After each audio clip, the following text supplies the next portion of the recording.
Olá, que a graça de Jesus esteja com você. Chegamos ao final da semana, estamos prontos aqui para fazer um resumo daquilo que nós estudamos.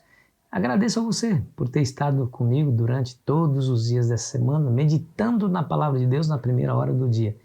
Te agradeço de coração. Continue junto comigo aí nessa jornada, viu? Estamos juntos. Hoje nós iremos fazer esse resumo e fazer algumas reflexões sobre o texto sagrado.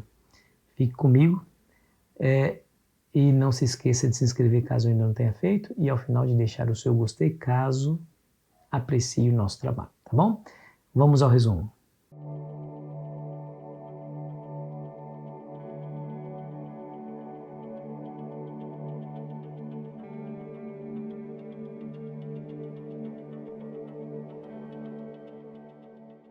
Nessa semana estudamos sobre a característica de Deus Pai, Filho e Espírito Santo. É claro, a narrativa de Deus o Pai e o Espírito Santo é abundante nos evangelhos. Não é o mesmo com o Espírito Santo. Parece que o Espírito Santo gosta de ficar no anonimato, mas a sua obra é tão essencial quanto a obra do Pai e do Filho. Aliás, sem o Espírito Santo, nós não saberíamos apreciar e não aceitaríamos a obra de Cristo.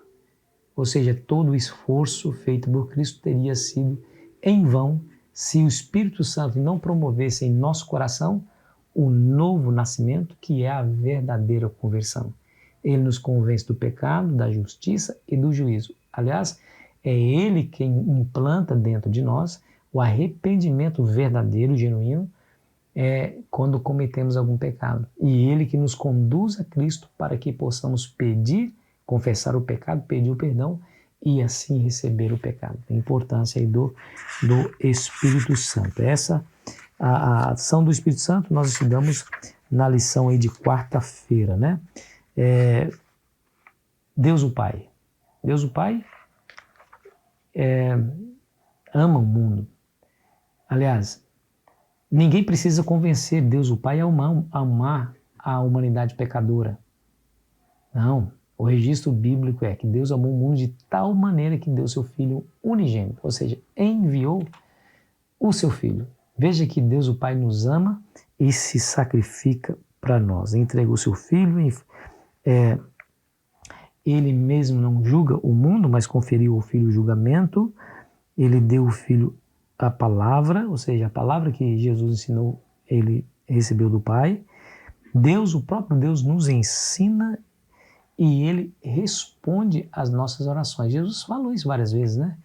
Jesus havia dito que tudo que pedires ao Pai, no nome dele, o Pai nos atenderia. Olha que coisa interessante, ele nos responde oração. Jesus, o Pai, era um.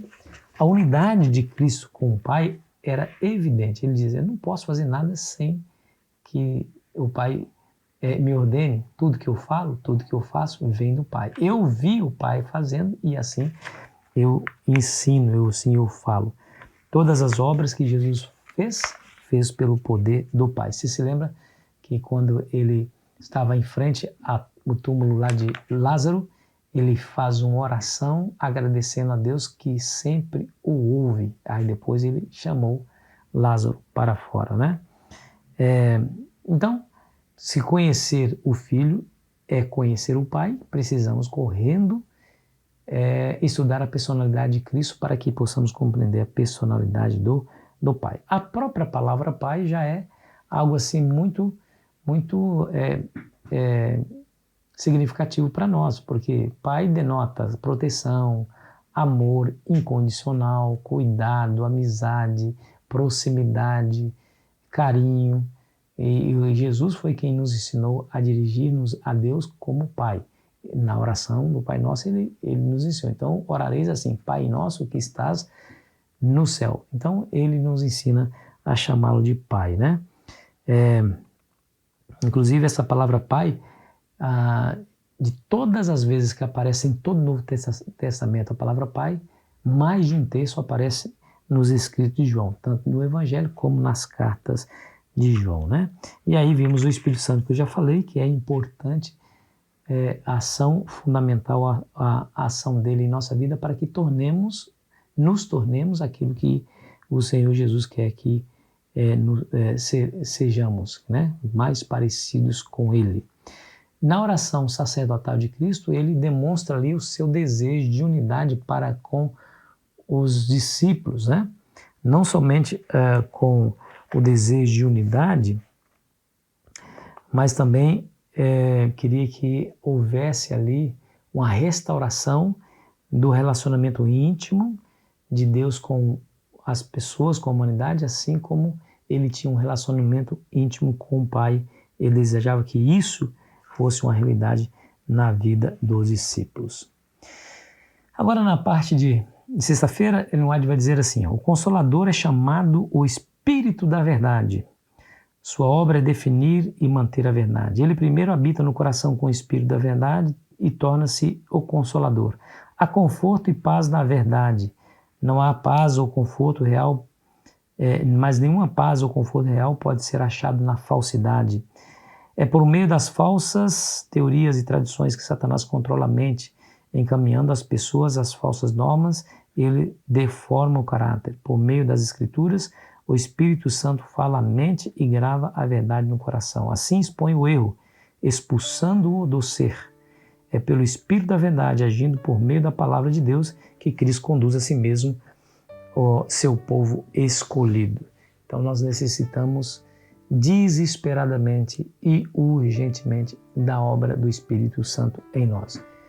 Ele, habitando em nós, promove o novo nascimento, a conversão, nos conduz a Cristo, nos dá o arrependimento, nos intercede por nós quando nós oramos. A Bíblia fala que nós não sabemos orar como convém, mas o mesmo Espírito intercede por nós com gemidos inexprimíveis. Então, meu amigo, minha amiga, corramos urgentemente para o Espírito Santo, para que ele nos ajude nesse relacionamento com Cristo. E aí nós iremos nos parecer mais com Jesus e as pessoas irão perceber a mudança. E nosso testemunho será muito mais eficaz. Que essa seja a sua realidade. Clame e busque pelo batismo diário do Espírito Santo. Vamos começar fazendo isso através de uma oração. Ore comigo. Querido Pai, envia-nos o Espírito Santo, porque dele somos totalmente dependentes, porque não podemos fazer a tua vontade se ele não habitar em nosso coração. Nós que já fomos batizados nas águas, precisamos ser batizados no Espírito Santo diariamente e pedimos essa bênção agora para as atividades que teremos logo mais, em nome de Jesus. Amém.